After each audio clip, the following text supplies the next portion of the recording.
मेरा नाम हनी है। हाँ, मुझे पता है ये नाम थोड़ा अजीब लगता है, लेकिन ये कोई निकनेम नहीं है। मेरे पेरेंट्स कैलिफोर्निया से हैं, एकदम अल्ट्रा हिप्पी टाइप। तो उन्होंने ही मेरा ये नाम रखा। आप सोच सकते हैं कि ऐसे प्यार और शांति वाले घर में पलना कितना कूल होगा। लेकिन असलियत ये है कि इसने मुझे जिंदगी के अंधेरे पहलुओं से लड़ने के लिए बिल्कुल तैयार नहीं किया। करीब 25 से 27 साल की उम्र में मुझे अपनी मेंटल हेल्थ से बहुत जूझना पड़ा। डिप्रेशन, बेचैनी, सब कुछ। मैं अपने पेरेंट्स को पूरी तरह दोष नहीं देती, उन्होंने अपनी तरफ से बेस्ट किया, लेकिन उनका दिल में सिर्फ प्यार भरो वाला रवैया उस वक्त काम नहीं आया जब मुझे असली थेरेपी और दवाइयों की ज़रूरत थी। आखिरकार मुझे प्रोफेशनल मदद मिली, लेकिन तब तक जिसने मुझे थामे रखा वो था मेरा आर्ट। पहले मैं बस लैंडस्केप, फ्लावर, पोर्ट्रेट वगैरह बनाती थी, लेकिन जब अंधेरा मेरे अंदर गहराने लगा तो मैंने अपना सारा गुस्सा, उदासी और डर कागज पर उतार दिया। अजीब लगेगा, लेकिन उसी वक्त मेरा आर्ट सच में खिल उठा। मैंने अपनी ड्राइंग्स इंस्टाग्राम पर डालनी शुरू की। जैसे जैसे मेरी पेंटिंग्स डार्क और डिस्टर्बिंग होती गईं, लोगों का ध्यान और बढ़ता गया। फॉलोअर्स बढ़े, कमीशन मिलने लगे, यहाँ तक कि एक टी शर्ट मर्च कंपनी से भी काम मिला। एक बार मैंने पिच डेमन का आर्ट बनाया था। काफी लोग बोले कि वह बहुत मेस्ड अप था, लेकिन उसी ने मुझे कुछ पैसे कमा कर दिए। धीरे धीरे मेरे पेज पर ऐसे लोग जुड़ने लगे जो खुद भी काफी डार्क टाइप थे। उनमें से एक शख्स ने मेरी जिंदगी बदल दी, और वह बदलाव किसी बुरे सपने जैसा था। उसने मुझे डीएम किया, बोला कि उसे मेरा आर्ट बहुत पसंद है और वह एक कमीशन चाहता है। मैंने हाँ कहा। उसने मेरी रेट्स पूछी। सच कहूं तो उस वक्त मुझे कोई अंदाजा नहीं था कि कितना चार्ज करना चाहिए। मैंने बस $80 बोल दिए, लेकिन उसने कहा, तुम्हारा आर्ट बहुत कीमती है, तुम्हें और चार्ज करना चाहिए। कुछ देर इधर उधर की बातें करने के बाद उसने सीधे $1000 ऑफर कर दिए, A3 साइज की एक पेंटिंग के लिए। मैं हैरान रह गई। मेरे लिए ये जिंदगी की सबसे बड़ी कमाई थी। मैंने एक हफ्ते तक पूरी जान लगाकर वह पेंटिंग बनाई और भेज दी। पैसे भी मिल गए। पहली बार लगा कि मेरी कला सिर्फ मुझे संभाल नहीं रही। उसके बाद मैं उससे और भी बातें करने लगी। वह बताने लगा कि वह भी एक आर्टिस्ट है, लेकिन उसका मीडियम काफी अनयूजुअल है। मैंने सोचा शायद वह कोई एक्सपेरिमेंटल ड्राइंग करता होगा। मैंने बहुत रिक्वेस्ट की। अब जाकर उसने कहा कि वो मुझे एक फोटो भेजेगा, बट सेल्फ डिस्ट्रक्टिंग मैसेज में। मैंने सोचा ठीक है, शायद अपनी आर्ट को प्रोटेक्ट करना चाहता है। कुछ देर बाद नोटिफिकेशन आया, 3 सेकंड का फोटो। मैंने खोला और काश मैंने कभी ना देखा होता। वो किसी बकरे का सर था, कांच के जार में डूबा हुआ, तरल काला हरा, शायद फॉर्मल्डिहाइड। लेकिन सबसे खराब था कि उसने उस सर के साथ एडिशंस किए थे, होठ काट दिए थे। मैं हिल गई। मैं वीगन हूँ, जानवरों से बेहद प्यार करती हूँ। लेकिन मैंने उससे कुछ नहीं कहा, बस इतना बोला, इंटरेस्टिंग, काफी अनोखा काम है। वो बोला, खोपड़ी एक कैप्सूल है, उसमें कभी किसी जीव के सारे सपने, डर और जरूरतें बसी थी। अब उसे बदलकर मैं नई जिंदगी देता।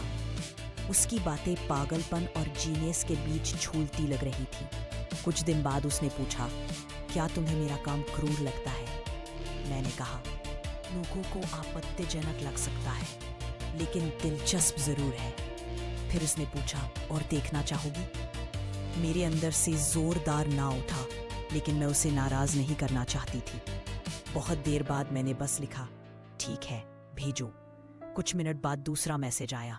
मैंने खोला और तुरंत स्क्रीन लॉक कर दी। वह बंदर का सर था, या शायद कोई प्राइमेट, लेकिन जो कुछ उसने उसके साथ किया था वह 1000 गुना ज्यादा डरावना था।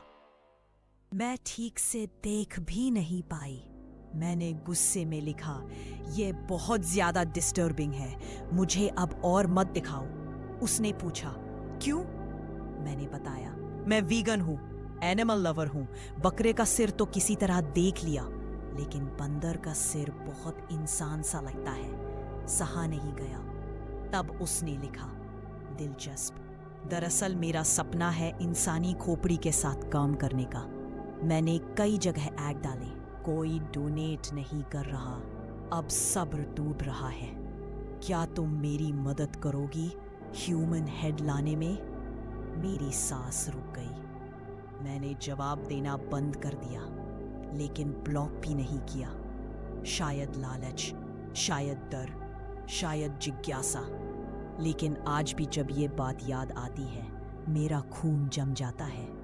कहीं वह यह ना सोच ले कि मैं उसे इग्नोर कर रही हूँ और फिर अपनी ख्वाहिश पूरी करने के लिए मेरे ही सर की तलाश में आ जाए। अब मैं इंस्टाग्राम पर सिर्फ आर्ट की फोटो डालती हूँ। अपनी लोकेशन या किसी लैंडस्केप की तस्वीर कभी शेयर नहीं करती, क्योंकि अगर उसने जान लिया कि मैं कहाँ रहती हूँ तो मेरी रातें कभी चैन से नहीं गुजरेंगी। उसकी आंखें, वो चमकती आंखें, अब भी सपनों में मेरा पीछा करती हैं। मैंने उस रात फोन बंद कर दिया, लेकिन नींद आंखों से कोसों दूर थी। कमरे की हर परछाई मुझे देखती लग रही थी, मानो कोई किसी कोने में खड़ा हो। कभी लगता है वह सिर्फ आर्टिस्ट नहीं है, बल्कि एक शिकारी है। मैं सोचती हूँ पुलिस को बताना चाहिए, पर मेरे पास क्या सबूत है? सभी मैसेज सेल्फ डिस्ट्रक्टिंग थे। लोग मुझ पर ही हंसते। एक आर्टिस्ट की पेंटिंग देखकर डर गई। एक दिन मैंने इंस्टाग्राम खोला, उसने मेरी नई पोस्ट लाइक की थी। मेरे दिमाग में सिर्फ एक ख्याल आया, वह अब भी मुझे देख रहा है। मैंने अपने सारे पुराने पोस्ट डिलीट कर दिए, जिनमें लोकेशन का कोई अंदाजा मिलता हो।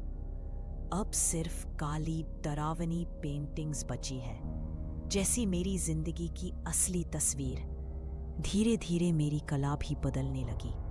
अब मेरी पेंटिंग्स में सिर्फ उसी के बनाए विकृत चेहरे नजर आते, जानवरों के टूटे जुड़े सिर, और कभी कभी मेरी ही शक्ल, जैसे उसने मेरे सिर को अपने मैग्नम ऑपिस का हिस्सा बना दिया हो।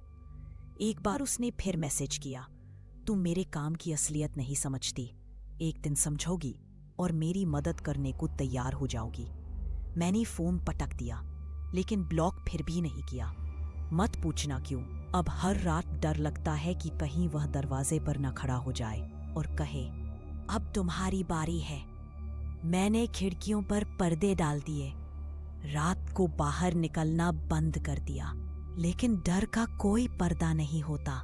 सपनों में वही बकरा, वही बंदर, वही आंखें, और पीछे खड़ा वो आदमी, चाकू और दंत उपकरण लिए हुए। आज मेरी इंस्टाग्राम प्रोफाइल प्राइवेट है, कुछ ही लोग मेरा आर्ट देख सकते हैं। सच ये है, आर्ट मुझे अब संभालता नहीं, अब वो सिर्फ एक नया दरवाजा खोलता है। और कहीं ना कहीं मैं जानती हूँ वो दरवाजा उसी आदमी की तरफ जाता है। मैं दुआ करती हूँ कि वो कभी मुझ तक ना पहुँचे, लेकिन अगर पहुँच गया तो शायद मेरी खोपड़ी ही उसका सपना पूरा करेगी, और तब मेरी हर पेंटिंग, मेरी हर स्ट्रोक हमेशा के लिए खामोश हो जाएगी। अगर कभी मेरी गुमशुदगी की खबर सुनो तो समझ जाना वो अपना मैग्नम ओपस पूरा कर चुका होगा।